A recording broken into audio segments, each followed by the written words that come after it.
Estamos de volta, pessoal. Continuando aqui nossa parte 3, nosso item 4.2. Vamos falar aqui sobre gerenciamento de stakeholders. Os stakeholders seriam as partes interessadas ali, né? Coisa que a gente aprende lá, parte de gerenciamento de projeto e coisas do tipo. É a tentativa de manter relacionamentos benéficos com aqueles que têm o maior impacto nas operações de uma organização. Os stakeholders são aqueles que devem estabelecer, apoiar e promover uma organização, bem como aqueles afetados pelas ações da organização e pelas decisões de sua liderança. As partes interessadas podem incluir funcionários, acionistas, credores, investidores e clientes.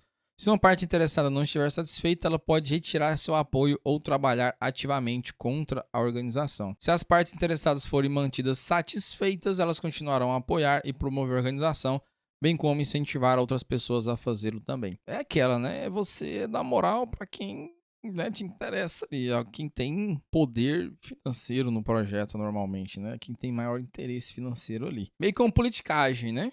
Interna ali, que você tem que fazer esses agrados aí, digamos assim. Plano de comunicação. É importante ter um plano de comunicação preparado para tratar de questões que possam surgir como resultado de uma intrusão. As declarações preparadas podem precisar ser personalizadas no último minuto, mas são um ponto de partida para compartilhar ou reter detalhes ou discutir incidentes de segurança com executivos, jurídicos, fornecedores, distribuidores, funcionários, reguladores, clientes e a mídia, obviamente, que vai levar isso ao público. Concentre-se em enfatizar a preparação da organização, a diligência do RT, né, seria do time de resposta de incidentes ali, trabalhando para resolver o problema e quaisquer mudanças positivas que ocorrerão devido ao incidente. Sempre que tem um incidente, né, acaba, por exemplo, invasão de um site do governo. Hoje o pessoal cai matando em cima, né?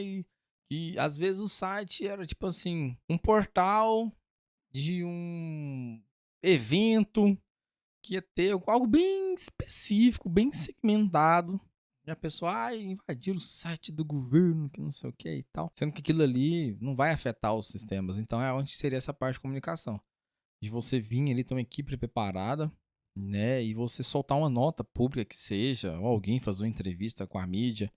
Enfim, explicando que aquilo ali é um sistema específico, que é um sistema que tinha uma vulnerabilidade, né? Mas que vocês não podiam atualizar, enfim, mas que não afetou nenhum outro sistema, que nenhum dado foi vazado, nem dado foi roubado, e coisas do tipo, justamente para tentar amenizar a situação ali, né? Vamos falar agora de plano de recuperação de desastres, o DRP, né? O Disaster Recovery Plan. É um elemento essencial de um plano geral de gerenciamento de segurança. A recuperação de desastre geralmente é uma expansão de um BCP, que seria o Business Continuity Plan, seria um plano de continuidade de negócios. Basicamente, quando a continuidade de negócios é interrompida e os processos de missão crítica são interrompidos, ocorreu um desastre. Essa continuidade de negócio aqui é simplesmente você disponibiliza um serviço e esse serviço foi interrompido. Então você não tem mais a continuidade do seu negócio ali. Por exemplo, você é um comérciozinho ali local, e aí você usa lá sistema de pagamento, cartão de crédito, coisa do tipo.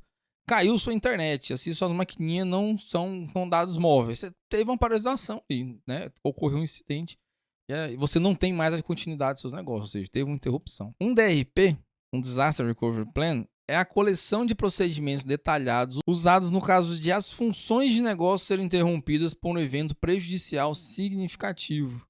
Esse plano descreve os procedimentos para colocar as funções de missão crítica do negócio funcionando em um local alternativo enquanto o local principal é restaurado para as operações normais. Obviamente, imaginando algo, né, algum desastre ali significativo, né, que obviamente seu ambiente ali, por algum motivo, seu ambiente principal não dá para continuar ali, né, digamos assim. Então você teria que ir para um outro local, caso você não tenha um segundo local, né, um site backup. O desenvolvimento de DRP e BCP consiste nos seguintes elementos: análise e avaliação dos riscos. Inclui a listagem dos riscos para cada aspecto de missão crítica da organização e, em seguida, a realização de análises qualitativas e quantitativas dos riscos para determinar qual risco é o mais crítico. Isso daí é um leque de opções, né? Então, assim, cada ambiente tem uns riscos diferentes. Análise de impactos no negócio, que seria o BIA, né? O Business Impact Analysis. Eu acho que é alguma coisa assim. Você deve determinar quanto qualquer risco percebido individualmente afetará negativamente a continuidade do negócio, também calcular o tempo de inatividade máximo tolerável ou a interrupção máxima tolerável, MTD e MTO. Exemplo bem simples aqui. Fosse uma análise de impacto, questão de energia. Você tem um comércio local ali que tem 3 computadores e aí Se acabar a energia, você vai ter um impacto. Tá, mas qual é o nível desse impacto? Eu preciso de um no-break? Ah, mas quando acaba a energia, dura meia hora. Nunca passou disso. Tá, você precisa de um gerador, você precisa de um grupo gerador, você precisa contratar uma segunda concessionária de energia. Então, assim, são impactos, né? Análises que a gente vai ver ali para evitar essa questão de recuperação de desastre. Planejamento estratégico para mitigação de riscos. Você precisa determinar quais contramedidas, salvaguardas ou respostas podem ser usadas para minimizar os efeitos dos riscos. A análise de risco não é chatinho, né? Mas é algo necessário ali. Integração e validação do plano. Essa etapa inclui colocar o plano em prática nos hábitos diários de trabalho dos usuários, integrá-lo à política de segurança e validá-lo por meio de aprovação e teste da alta direção. Treinamento e conscientização. A organização precisa treinar adequadamente os usuários sobre as suas respostas e responsabilidades em uma emergência e manter a conscientização entre os períodos de treinamento. Não adianta nada ter o treinamento ali, o usuário faz tudo bonitinho uma semana, depois começa a esquecer, não segue mais ali as regrinhas, né? Manutenção e auditoria do plano. Você deve atualizar regularmente o plano à medida que o ambiente muda e monitorar constantemente o ambiente. O próprio plano, testar e treinar em relação ao plano para áreas onde ele possa ser melhorado. É meio de praxe isso, né? Você fazer algo ali, fazer melhoria e tudo mais. O BCP, que seria o Planejamento de Continuidade de Negócios. Essa aula é bem puxadinha, pessoal. Vamos com calma. Às vezes volta ela, assiste 2, 3 vezes aí, pega o material, vai lendo junto. O BCP envolve a avaliação de riscos para os processos organizacionais e criação de políticas, planos e procedimentos para minimizar o impacto caso ocorram. O BCP é usado para manter a operação contínua de um negócio no caso de uma situação de emergência, ou seja, ele vai ter ali passos, medidas para você executar ali, para você tentar manter a continuidade do seu negócio. O objetivo do BCP é implementar uma combinação de políticas, procedimentos e processos de forma que um evento potencialmente perturbador tem o menor impacto possível nos negócios, justamente o que eu acabei de falar. O BCP se concentra em manter as operações de negócio com capacidades ou recursos de infraestrutura reduzidos ou restritos, melhor do que não estar funcionando. Desde que seja mantida a continuidade da capacidade da organização de executar suas tarefas de trabalho de missão crítica, o BCP pode ser usado para gerenciar e restaurar o ambiente. Se a continuidade for interrompida, os processos de negócios foram interrompidos e a organização está em modo de desastre. Assim, o DRP assume, que no caso seria lá o Disaster Recovery Plan. Vai colocar o plano de recuperação de desastre em prática. Ao elaborar um plano de continuidade de negócio e recuperação de desastre, você deve avaliar as considerações geográficas e seu impacto na preparação e nas respostas.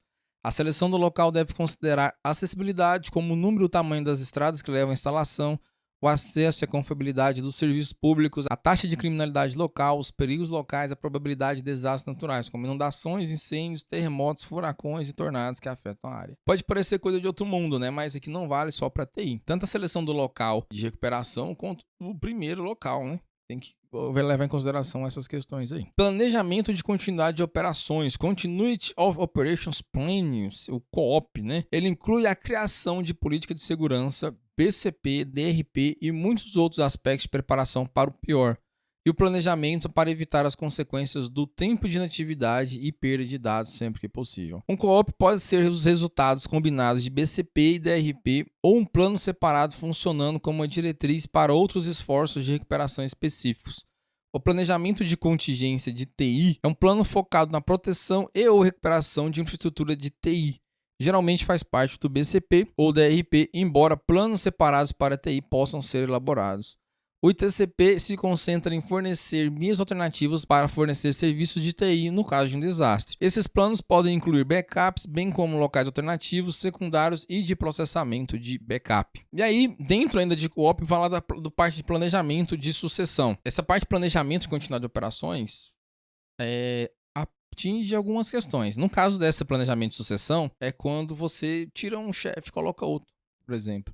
O planejamento de sucessão é o processo de identificação e preparação de pessoas específicas, geralmente funcionários existentes, que serão chamados para substituir aqueles em posições de lideranças ou funções críticas. A substituição pode ser planejada devido a uma data de aposentadoria conhecida, uma saída programada da empresa ou um evento inesperado, uma doença prolongada ou uma demissão. Para o sucesso a longo prazo de uma organização que utiliza o planejamento de sucessão, é essencial o treinamento e o desenvolvimento focados dos futuros substitutos.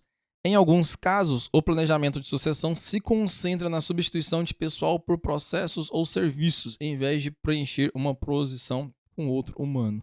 faz uma automação às vezes, né? A prática de negócio alternativas, eu esqueci de colocar o termo ali em cima, né? Porque tem a prática de negócio e a parte de contingência também. Mas vamos lá. As práticas de negócio alternativas são quaisquer planos secundários de backup, failback ou fallback que podem ser usados caso a estratégia de recuperação e os procedimentos de planejamento falhem. Um plano de contingência de backup é uma solução ou resposta alternativa caso o plano principal falhe ou não seja tão bem sucedido quanto planejado. O que acontece, pessoal? Às vezes esses itens aqui, eu teve pessoal que falou, quando esses itens estiver fora da prova, você sinaliza pra gente e tudo mais, mas assim, não é que tá fora da prova.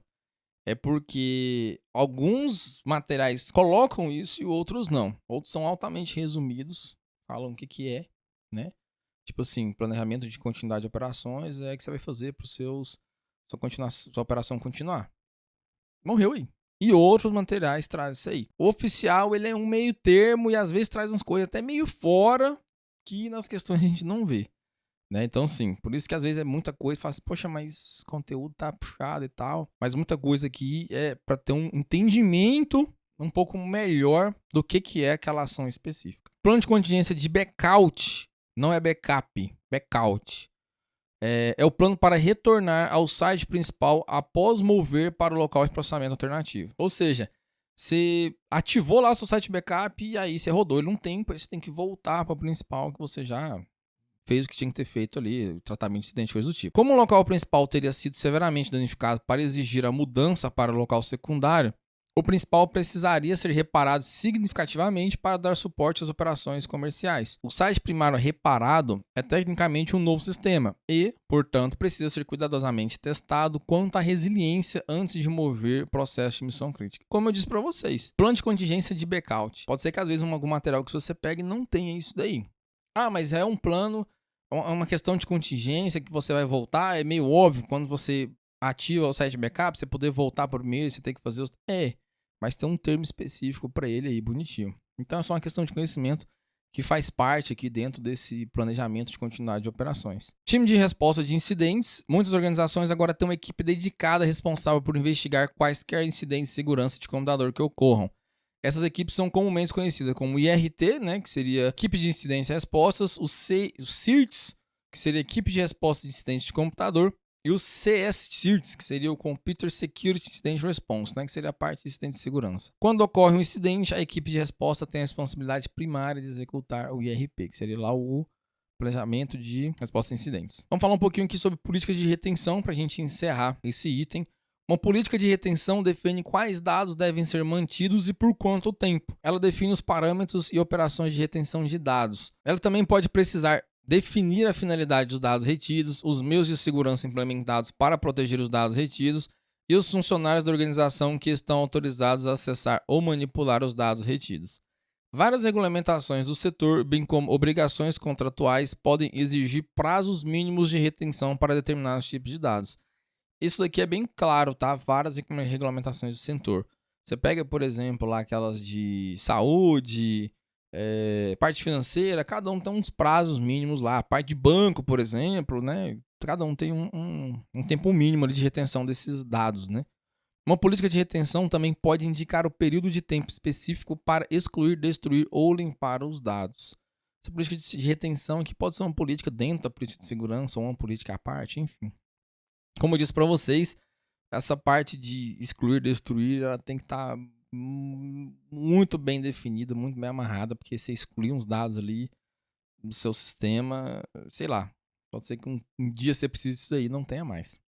Por exemplo, uma política de retenção que prescreve o armazenamento de e-mail da empresa por 6 meses também indica que as mensagens mais antigas devem ser destruídas. O programa de gerenciamento de registros vitais de uma organização precisa incluir uma política de retenção para quaisquer conjuntos de dados de missão crítica e essencial. E aí, essa parte aqui de gerenciamento de registros vitais não vai só digital não, tá? Às vezes isso aqui também vai para o papel. Eu já vi mesmo a parte governamental, de uma prefeitura, no caso, que depois lá, acho que não sei se coisa de 15, 20 anos, estava destruindo uns papéis lá. Então, assim, mas antes de destruir, escanearam tudo, né? Por manter aquele registro ali. Por isso que eu falo, a questão de destruir dados é bem delicado. Uma política de armazenamento define os meios, mecanismos e locais para o armazenamento de longo prazo do dispositivo de armazenamento. Nenhuma tecnologia de dispositivo de armazenamento atual dura para sempre, né? Então você deve fazer planos para fornecer uma instalação de armazenamento que possa manter o melhor ambiente, em termos de calor, luz, umidade, vibração, assim por diante. E segurança confiável. Um procedimento para transferir dados de dispositivos de armazenamento antigos para os novos dispositivos também é essencial se os dados forem retidos por mais tempo do que o tempo de vida previsto do dispositivo de armazenamento. Normalmente, obviamente, a gente não vai gravar isso aqui em DVD, em HD externo, coisas do tipo. Você vai usar stories com RAID, backup e tudo mais. Então, o que ele pode estar falando aqui? Tempo de vida, sei lá, você compra um storage e aí o tempo de vida dele lá é, sei lá, de 8 anos. Acabou o tempo de vida dele ali, compra outro, faz a migração, né, com todo o cuidado do mundo ali. E é isso, justamente porque essa parte de dados aí é o que vale da organização, né? Bom, pessoal, então é isso. Terminamos o item 4.2. Espero que tenham gostado. Próxima aula, o quiz aí, algumas perguntinhas pra gente fixar aí. E vejo vocês na próxima aula, no próximo item, né? Tem um quiz aí, o próximo item também, o 4.3. Deixa aquele feedback lá, que é bastante importante. Faça a avaliação do curso aí. E forte abraço, vejo vocês na próxima aula. Até lá.